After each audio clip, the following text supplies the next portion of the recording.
Hello aspirant, welcome to all of you on Crack Now पे मैं जय सिंह आप सभी का स्वागत करता हूं। बच्चों, BPSC mains answer writing series में हम ऐसे पे अपनी क्लासेस ले रहे थे। ऐसे को क्वेश्चन को डिस्कस कर रहे थे, जिसमें मैंने आपको जो हमारा इंट्रोडक्शन क्लास था उसमें what you have to do and what you have to do not do उसको हमने डिस्कस किया। जिसमें बेसिकली हमने बताया कि आपको ऐसे में जो पैटर्न है वह किस प्रकार से रखना है, स्ट्रक्चर किस प्रकार से रखना है और उसके अकॉर्डिंग अपने आंसर का जो है फॉर्मेटिंग करना है। तो ऐसे में कुछ खास बातें जो याद रखने वाली होती हैं उसे मैंने उसमें डिस्कस किया था। उसके बाद हमने लगभग 2 मॉडल ऐसे देखे, जिसमें हमने ऐसे का जो स्ट्रक्चर है, कंटेंट है, उसको एक ओवरव्यू देते हुए सॉल्व किया था। तो ऐसे में जो सबसे खास बात होती है वो यह कि आपको इसके लिए किसी एक्स्ट्रा चीज़ों की तैयारी करने की आवश्यकता नहीं होती। आपका जो जनरल बेस नॉलेज है, जनरल चीज़ों पे आप जो थिंकिंग करते हैं उसी को आपको प्रेजेंट करना होता है। इसमें एक चीज जो ध्यान रखने वाली बात होती है वह यह है कि आप अपने आंसर राइटिंग में जब कोटेशन यूज करते हैं, जब कोई थॉट यूज करते हैं, कोई स्टेटमेंट यूज करते हैं या फिर कोई हिस्टोरिकल पर्सपेक्टिव रखते हैं, तो उसी को आपको जस्टिफाई करना होता है आपके इंट्रोडक्शन में। मैंने आपसे ये भी बताया था कि आप जो है ज्यादा कोटेशन का इस्तेमाल नहीं कर सकते। अगर आप हर 2 पैराग्राफ पे कोटेशन लिख रहे हैं तो इट मीन्स ये होता है कि आप उसको खाली लेंदी कर रहे हैं, उसको खाली एक्सपांड कर रहे हैं अपने आंसर को। तो इन सब चीज़ों से बचने की जरूरत होती है आपको। और चूंकि उसमें आप अपने विचार प्रस्तुत करते हो, तो आपके जो पर्सनल एक्सपीरियंस होते हैं उसको आप जब लिखते हो तो जो एग्जामिनर होता है उस वो सोचता है कि आपने चीज़ों को अच्छे से प्रेजेंट किया है। तो वह आपसे कनेक्ट हो पाता है, आपसे आपके थॉट से कनेक्ट हो पाता है, जिसके कंपैरिजन में आपको नंबर फिर अच्छे मिलते हैं। तो ये हमारा एक जनरल आउटलाइन था जिसे हमने अपने इंट्रोडक्शन में डिस्कस किया था। आज हम अपना ऐसे देखेंगे। ऐसे को फिर हम सॉल्व करने की कोशिश करेंगे कि क्या क्या पॉइंट आप उसमें इस्तेमाल कर सकते हो। क्योंकि यह जस्ट एक मेरी तरफ से आपको एक मॉडल होता है कि आप ऐसे टॉपिक को इस तरीके से यूज कर सकते हो। आप अपने अकॉर्डिंग भी थीम को समझते हुए अपने कंटेंट और अपने जो इंफॉर्मेशन है उसको पुट कर सकते हो। कभी कभी बच्चे पूछते हैं कि सर क्या ऐसे ऐसे राइटिंग में हम जर्नल डाटा इस्तेमाल कर सकते हैं। तो जर्नल डाटा से तात्पर्य यह होता है बच्चों कि आप संदर्भित क्षेत्र में, मान लीजिए आपको किसी क्षेत्र के एग्रीकल्चर के बारे में पूछ दिया गया, तो आपको पर्टिकुलर जो वहाँ की जियोमॉर्फोलॉजी है, वहाँ का जो एक रेन पैटर्न है और क्लाइमेट जोन है, उसके अकॉर्डिंग वहाँ पर आपके फसलें होती है। तो आपको वहाँ के मिट्टी की जो गुणवत्ता है उसके संदर्भ में जानकारी होनी चाहिए। किस प्रकार के विशेष फसलों का वहाँ पे उत्पादन किया जाता है इसकी जानकारी होनी चाहिए। तब जाके जब आप अपने आंसर को लिखोगे वहाँ पे तो वो कंक्रीट माना जाएगा। जनरल परसेप्शन पे अगर आप लिख दोगे तो हो सकता है कि आप जम्मू कश्मीर में सेफ्रॉन होता है, वहाँ पे केसर उगाया जाता है, आप उसकी उपस्थिति तमिलनाडु में बता दो, तो आपका जो प्रेजेंट करने का तरीका है वह रॉन्ग हो जाएगा, वह गलत हो जाएगा। तो इससे आपको बचना है। एक जो स्पेसिफिकेशन होता है किसी भी क्षेत्र का, उसकी जानकारी अगर आपको है तो आप जब अपने डाटा को प्रेजेंट करते हो तो आपका आंसर जो होता है वह बेहतरीन हो जाता है औरों के कंपैरिजन में। तो ये सारी चीजें होती हैं। तो आज देखते हैं हमारा टॉपिक क्या है, उसको फिर उसके अकॉर्डिंग हम अपने आंसर को डिस्कस करेंगे। स्क्रीन पर आपके सामने निबंध का विषय है impact of the climate change on agriculture and economy of Bihar. Bihar की कृषि और अर्थव्यवस्था पर जलवायु परिवर्तन का प्रभाव, यह आपका ऐसे का टॉपिक है। तो जब आप ऐसे लिखने जाते हो इसका आउटलाइन आप पहले बना लो। आउटलाइन में आप सबसे पहले कि क्लाइमेट चेंज जब होगा तो क्लाइमेट चेंज का क्या प्रभाव पड़ेगा। चूंकि स्पेसिफिकेशन आपका पूछा है एग्रीकल्चर पर और उसकी अर्थव्यवस्था पर, तो जितने भी सर्कल हैं आपके, जितने भी साइकिल हैं एग्रीकल्चर से रिलेटेड, और इकोनॉमी किस प्रकार से ब्लंडर करेगी, इकोनॉमी पे क्या प्रभाव पड़ेगा, इसके संदर्भ में आप अगर आउटलाइन बना लेते हो तो आप एक स्ट्रक्चरल वे में अपने ऐसे की जो प्रस्तुति है वह कर पाओगे। तो आइए इसको सॉल्व करने की कोशिश करते हैं और देखते हैं कि इसमें क्या चीज़ें हम ऐड कर सकते हैं, क्या चीज़ें लिख सकते हैं, क्या अपने जो हमारा ऐसे है उसको किस प्रकार से लिख सकते हैं। तो यदि हम प्रस्तावना की बात करें, अपने परिचय की बात करें, तो यहाँ पर कृषि और अर्थव्यवस्था की बात की गई है और उस पर जलवायु परिवर्तन का प्रभाव पूछा गया है। तो इस संदर्भ में जब आप इसका परिचय लिखने जाओगे तो भारत में मुख्य रूप से बिहार जो है एक कृषि प्रधान राज्य है। यह आपका शुरुआती पॉइंट है। लेकिन अगर आप किसी कोटेशन से शुरुआत करना चाहते हो, क्योंकि बहुत लोग होते हैं थोड़ा सा पोएटिक फॉर्म में अपने आंसर का प्रेजेंटेशन स्टार्ट करते हैं, वह हर मुद्दे पर, हर टॉपिक पर सटीक नहीं बैठता है। उससे आपको बचना होगा। अगर तो आपका थॉट जो है वो थोड़ा सा स्पिरिचुअल है, आपका थॉट जो है लाइफ सेंट्रिक है, how to live a life in this era, या फिर जो एक मानसिकता होती है निराशापन की, उससे कैसे हम आउटकम कर सकते हैं, उसके संदर्भ में है, तो आप वहां पर पोएटिक रेफरेंस ले सकते हो। लेकिन अगर आपका एक जो चेंज है, क्योंकि यहाँ पर एक टॉपिक ही है, इसमें क्लाइमेट चेंज का प्रभाव पूछा है एग्रीकल्चर और उसके इकोनॉमिक प्रभाव पर, तो यहाँ पर आपको जो उस क्षेत्र का स्पेसिफिकेशन है उसको बताना पड़ेगा। यहाँ भी आप कोटेशन से स्टार्ट कर सकते हो, लेकिन सेंस आपका उससे अटैच होना चाहिए और उससे चिपका हुआ होना चाहिए। तो आप इससे इस रूप में भी लिख सकते हो कि भारत में मुख्य रूप से बिहार जो है वह एक कृषि प्रधान राज्य है। कृषि इसे विरासत में मिली है जो लाखों लोगों की आजीविका चलाती है। हालांकि जलवायु परिवर्तन के साथ इस पर खतरे मंडरा रहे हैं और इसकी उत्पादकता तथा जो आर्थिक स्थिरता है उसमें परिवर्तन देखा गया है। अगर आपने इतना लिख दिया तो आपका जो ऐसे का स्टार्टिंग पॉइंट है वह कहीं ना कहीं इस जो आपका टॉपिक था उसको समेट लिया। अब आपको हर पॉइंट पे जो इसके डायमेंशन है उसको ओपन करते जाना है। तो खास करके क्या प्रभाव पड़ रहा है उस पर देखेंगे। तो जैसे जलवायु पैटर्न में क्या बदलाव हो रहा है, अगर हम देखेंगे अपना पहला पॉइंट कि जलवायु पैटर्न में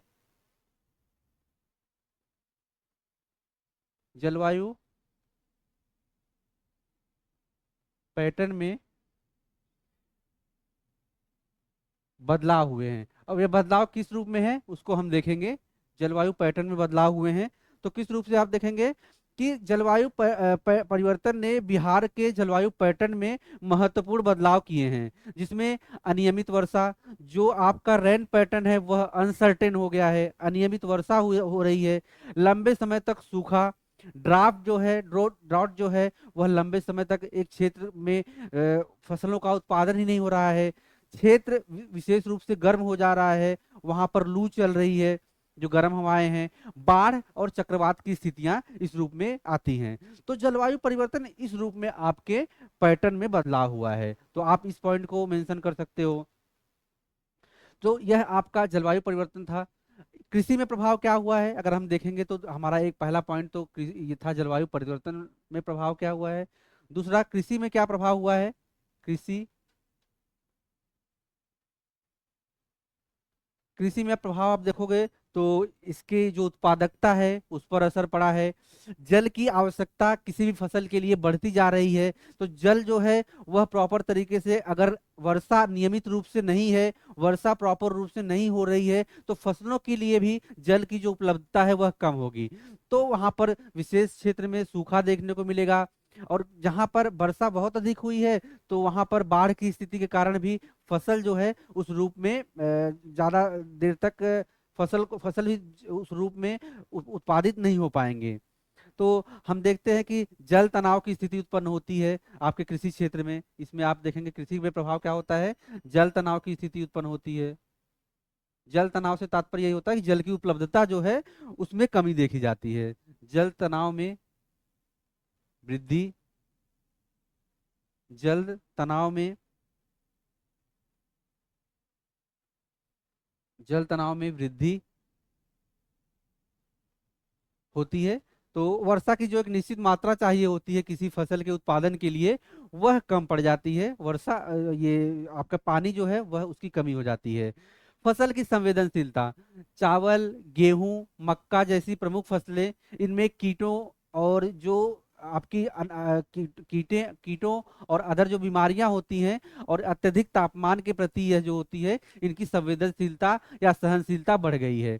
तो अगर हम फसलों में अधिक उत्पादन के लिए जो फर्टिलाइजर इस्तेमाल कर रहे हैं, जो कीटनाशक इस्तेमाल कर रहे हैं, उसके अधिक इस्तेमाल से जो फसल होता है, वह मिट्टी जो होती है उसमें उसकी गुणवत्ता में कमी आ जाती है। तो फसल उसी अनुपात में उसका जो प्रोडक्शन है वह कम होने लगता है। तो इस रूप में देखेंगे तो फसल की जो संवेदनशीलता है, फसल की सहनशीलता है, वह बड़ी है। तो इस संदर्भ में फसल की संवेदनशीलता पर प्रभाव पड़ा है।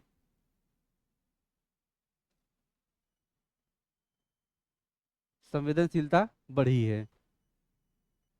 कृषि प्रभाव में ही हम देखेंगे कि जो पशुधन स्वास्थ्य है, पशुधन स्वास्थ्य से तात्पर्य यह होता है कि जब हम मिश्रित कृषि करते हैं तो कृषि का एक आधार पशु भी होते हैं। तो पशुधन स्वास्थ्य पर भी प्रभाव पड़ा है, जिसमें बढ़ता तापमान और पानी की कमी पशुधन स्वास्थ्य और उत्पादन के लिए एक चुनौतियां खड़े खड़ा कर रही है, जिससे जो डेयरी क्षेत्र है और जो पोल्ट्री क्षेत्र है उस पर प्रभाव पड़ रहा है, वह भी नकारात्मक प्रभाव पड़ रहा है। तो आपका पशुधन स्वास्थ्य जो है उस पर भी प्रभाव पड़ता है कृषि क्षेत्र में। पशुधन प्रभाव पड़ता है। तो ये आपकी जो है हमने देखा जलवायु पैटर्न में बदलाव होने के कारण क्या परिवर्तन आ रहा है कृषि क्षेत्र में। फिर कृषि क्षेत्र में क्या परिवर्तन आ रहा है, जलवायु जो पानी की उपलब्धता के आधार पर, फसल की संवेदनशीलता के आधार पर और पशुधन स्वास्थ्य के आधार पर। अब इसके हम आर्थिक परिणाम को देखेंगे कि आर्थिक परिणाम किस प्रकार से प्रभावित हो रहे हैं। तो आर्थिक प्रभाव देखेंगे इसके।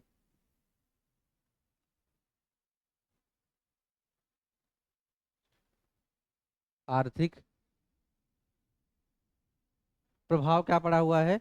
तो अगर हम देखें आर्थिक प्रभाव को, तो कृषि उत्पादन में गिरावट आई है। जब कृषि उत्पादन में गिरावट आएगी तो इसका सीधा सा प्रभाव जो है वह अर्थव्यवस्था पर पड़ेगा। किस रूप में पड़ेगा, तो उसको हम देखते हैं। कृषि उत्पादन में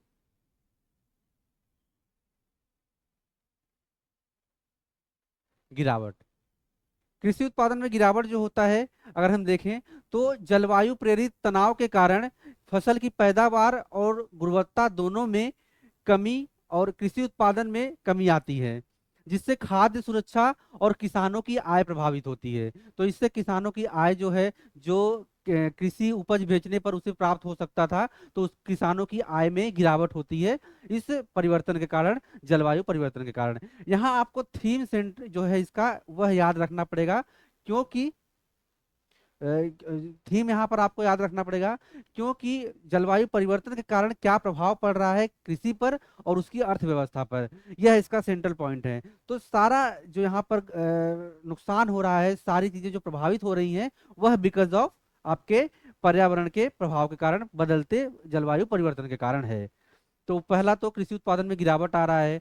दूसरा, ग्रामीण आजीविका प्रभावित होती है। आप देखोगे ग्रामीण आजीविका जो है वह प्रभावित होगी। ग्रामीण आजीविका किस प्रकार से प्रभावित होगी, क्योंकि ग्रामीण जो अर्थव्यवस्था है वह पूरी तरह से कृषि पर निर्भर है। तो ग्रामीण जीविका जो है वह प्रभावित होती है। तो ग्रामीण आजीविका जो है वह कृषि क्षेत्र पे निर्भर होने के कारण वह प्रभावित होती है।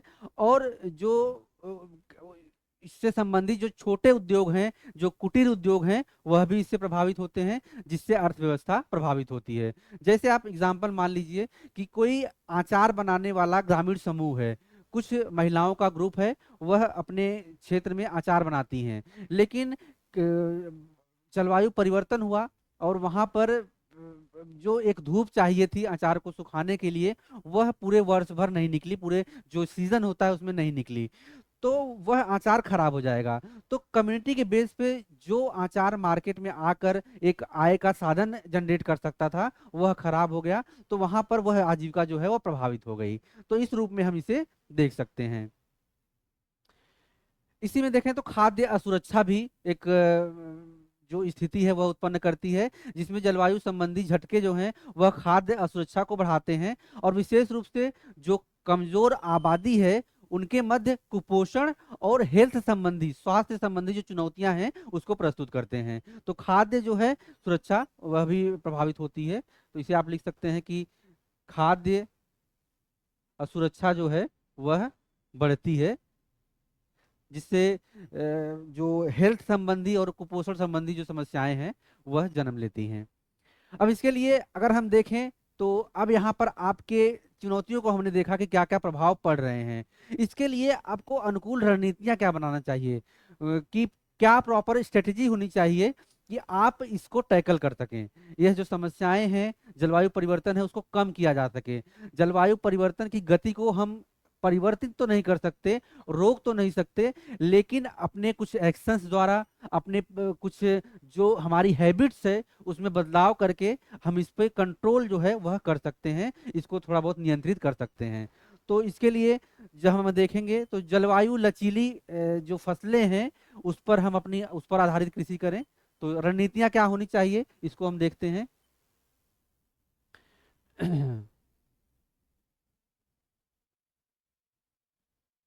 रणनीतियां,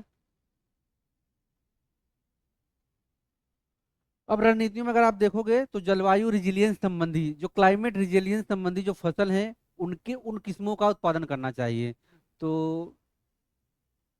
आप लिख सकते हैं कि जलवायु लचीली, लचीली से तात्पर्य यहाँ पर होगा रिजिलियंस आपके, रिजिलियंस, जलवायु लचीली कृषि फसलों का उत्पादन। जलवायु लचीली कृषि फसलों का उत्पादन, तो जलवायु लचीली फसल की किस्मों को बढ़ावा देना और अपनाना, तथा जो सूखा सहिष्णु, जो आपके सूखे से लड़ सकती जो फसलें हैं वैसे बीजों का उत्पादन करना, कीट प्रतिरोधी जो फसलें होती हैं उनको लगाना, और जो कम समय में उत्पादन दे सकें ऐसी फसलों का इस्तेमाल करना, यह जरूरी हो जाता है उत्पादन को बढ़ाने के लिए। तो यह प्रयास हम कर सकते हैं ताकि जो कृषि पर प्रभाव पड़ रहा है वह रुक सके। इसके अलावा हम जल प्रबंधन कर सकते हैं। वर्षा में आप देखे होंगे कि महाराष्ट्र के या फिर जिन क्षेत्रों में जल की कमी है वहां पर आप क्या करते हैं कि वाटर शेड बनाते हैं।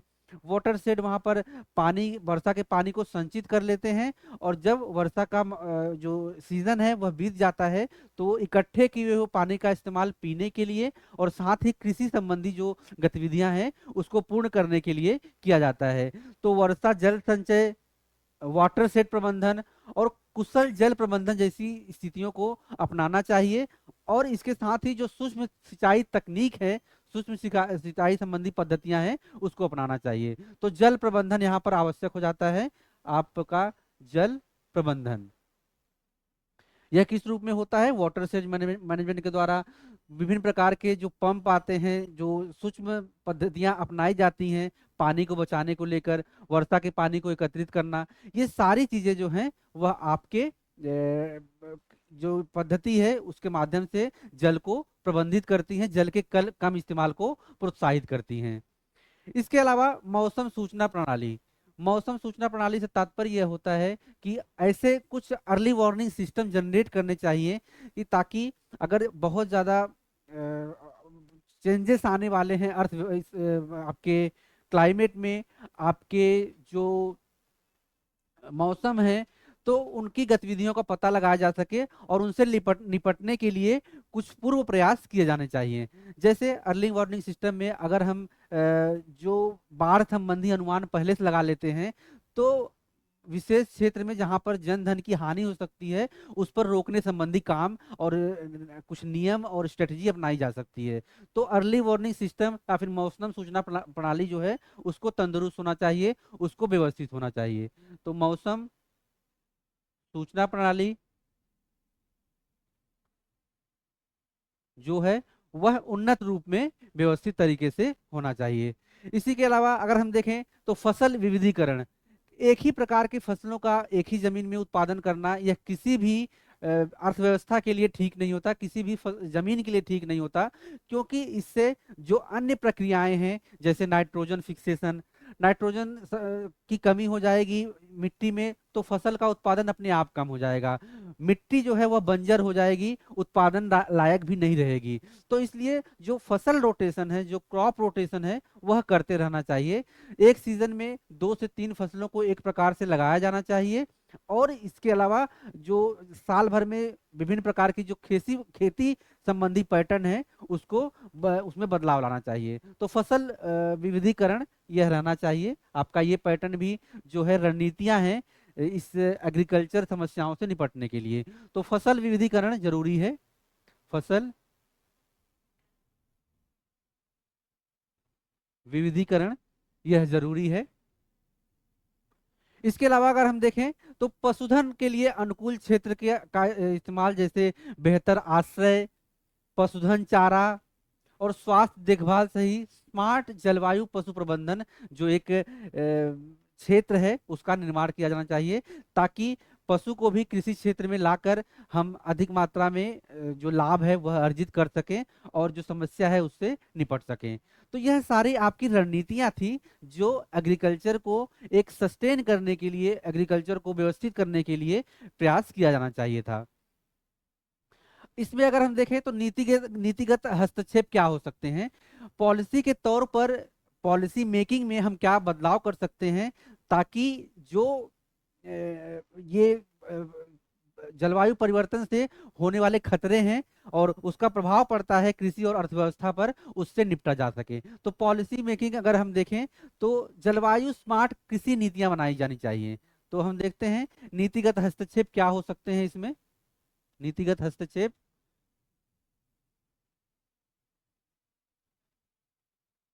नीतिगत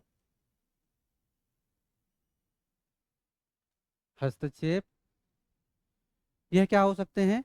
तो पॉलिसी मेकिंग जो फॉर्मुलेशन होता है उसमें हम अगर स्मार्ट एग्रीकल्चर पॉलिसी बनाएं तो वहां पे जाकर, और यह किस प्रकार से हो सकती है, तो कृषि नीतियों और कार्यक्रम में जलवायु स्मार्ट कृषि प्रथाओं और प्रौद्योगिकियों को, जो हमारी टेक्नोलॉजी है उसको इंटीग्रेट करके जो है ये जो जलवायु परिवर्तन है उसमें हम चेंजेस ला सकते हैं, जलवायु परिवर्तन से होने वाली जो संभावनाएं हैं उसको कम कर सकते हैं।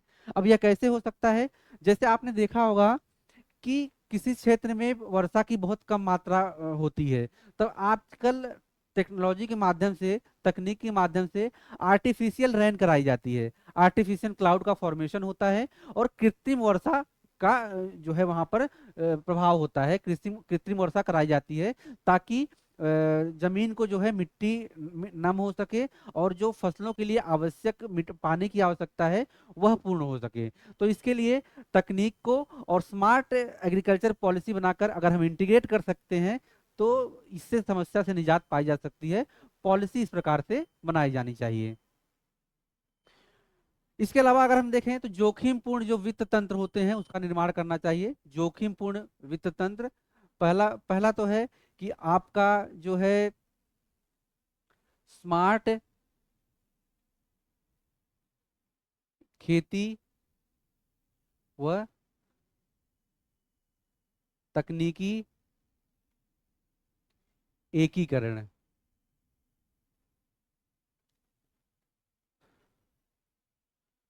सेकंड पॉइंट आप जो लिखोगे वह हो सकता है आपका जोखिम वित्त पोषण तंत्र। यह क्या होता है, जोखिम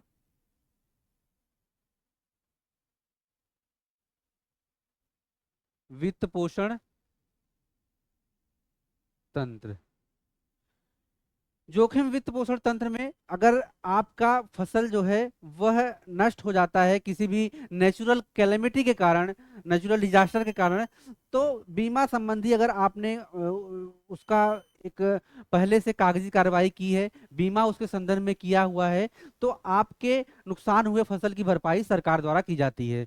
तो ये इस रूप में यह जो है आपका जोखिम वित्त पोषण तंत्र जो है वह काम करता है, जिसमें फसल बीमा और आपदा राहत तंत्र विकास के क्षेत्र में यह कार्य करता है। तो इस रूप में हम इसको जान सकते हैं।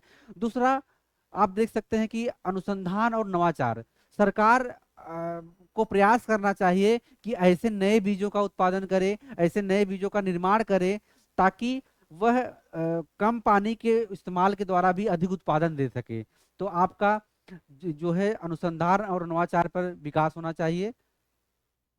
अनुसंधान और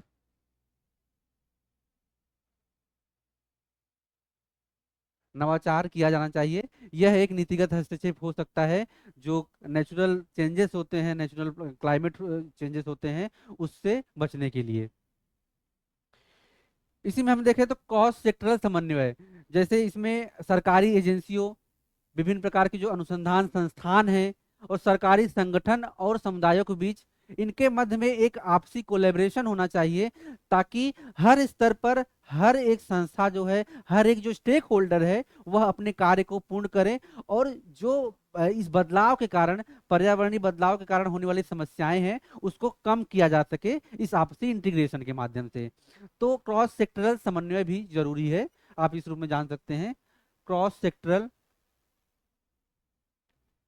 क्रॉस सेक्टरल कहिए या फिर क्रॉस सेक्टोरल समन्वय, विभिन्न प्रकार की जो एजेंसियां हैं, डेवलपमेंट एजेंसियां, वैज्ञानिक समूह ग्रुप, मिट्टी के परीक्षण करने वाली जो संस्थाएं हैं, और फिर जो मार्केटिंग करने वाली, जो विपणन करने वाली संस्थाएं हैं, उनका आपस में अगर हम इंटीग्रेशन कर लें, तो जो फसलों की हानि होती है उस पर कमी की जा सकेगी, और उत्पादन को बढ़ाया जा सकेगा, अधिक लोगों तक पहुंचाया जा सकेगा।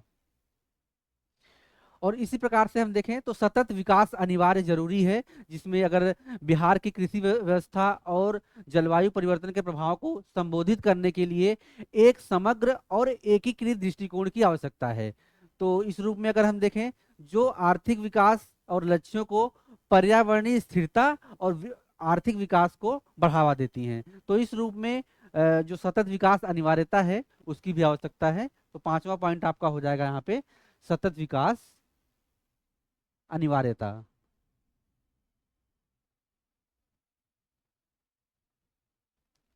सतत विकास अनिवार्यता। तो यह आपका पूरा कंप्लीट जो है एक आउटलाइन हुआ इस एसे का, जिसमें आप अपने आंसर को इस रूप में प्रेजेंट कर सकते हो। बाकी इसका बचता है आपका कंक्लूजन। कंक्लूजन में जो समस्याएं आपने दिखाई कि बुनियादी ढांचे को किस प्रकार से बढ़ावा दिया जाना चाहिए, आपसी इंटीग्रेशन होना चाहिए, सरकार को ऐसे नए बीजों की तलाश होनी चाहिए, ऐसे नए बीजों की खोज करनी चाहिए, वह क्लाइमेट रिजिलियंस हो, तब जाके जो उत्पादन है उस पर बढ़ावा मिलेगा। और जो सभी स्तर पर जो एक सामूहिक कार्रवाई है, मिलकर उससे टैकल करें, तो उस लेवल पर जाकर हम जो हमारे नुकसान होते हैं, हम उसकी भरपाई की जा सकेगी, और इस समस्या से निजात पाया जा सकेगा, इस समस्या से जो है कमी पाई जा सकेगी। तो यह हमारा एक पॉइंट है जिस पे हमने डिस्कस किया। बाकी आप जो है हमारे इस प्रोग्राम से जुड़े हुए हैं, यह फ्री ऑफ कॉस्ट है, इसमें आप अपने आंसर को लिखकर, हमारा डिस्क्रिप्शन में दिया गया लिंक है उस पर सबमिट करें, और विद इन 72 आवर्स आपका आंसर आपको चेक होकर मिलेगा। आपके रिव्यू दिए जाएंगे, जिसमें हम बताते हैं कि आप जो है कि किस प्रकार से अपने आंसर राइटिंग में सुधार कर सकते हैं। तो इस ये हमारा प्रोग्राम है। इसी के अलावा हमारा एक प्रोग्राम और चलता है जो कि पेड है, और हमने अपने बिहार के बच्चों के लिए वह स्पेशल लाया है, जिसमें बहुत ज़्यादा फीस हम नहीं ले रहे हैं। 499 रुपये पर जो है 2 मंथ का कोर्स है, जिसमें आप डेली 2 आंसर राइटिंग अपने सहूलियत के हिसाब से, जो आपको लगता है कि हमें आंसर राइटिंग करनी चाहिए इस क्वेश्चन के इतर, इस क्वेश्चन के अलावा, तो आप 2 क्वेश्चन अपनी तरफ से लिखते हैं, और उसे हमें हमारे दिए गए लिंक पर शेयर करते हैं, हम जहाँ मंगाते हैं, फिर उसको आपको चेक करके उसका रिव्यू देते हैं। तो 499 रुपीज़ है पर मंथ, उसका आपको बता देते हैं, वह है 499 रुपीज़, और यह है आपका 2 मंथ के लिए। इसकी जो वैलिडिटी है यह 2 मंथ के लिए है। आप जो है इस कोर्स से हमारे ज्वाइन हो सकते हैं, और अपनी आंसर राइटिंग जो है उसको इम्प्रूव कर सकते हैं। इसमें हम आपको कोई मॉडल आंसर नहीं देते, इसमें जस्ट हम आपको आपका रिव्यू देते हैं, आपको टेलीफोनिक कॉल, वीडियो कॉल के थ्रू आप में जहाँ पे आंसर लिखने में समस्याएं हो रही हैं उसको हम सॉल्व करते हैं। तो आप हमारे इस प्रोग्राम से भी जुड़ सकते हैं। किसी भी जो आपके हेल्पलाइन के लिए डिस्क्रिप्शन में आपको डिटेल दिया गया है, आप हमारे ऑफिस के नंबर पे कनेक्ट करके उसके संबंध में जानकारी ले सकते हैं। तो ये थी हमारी आज की क्लास बच्चों, हम आपसे मिलते हैं नए क्लास में। तब तक आप जो है पढ़ते रहिए, व्यस्त रहिए और इस चैनल को सब्सक्राइब कर लीजिए, वीडियो को शेयर कीजिए। मिलते हैं आपसे नेक्स्ट क्लास में। Thank you so much.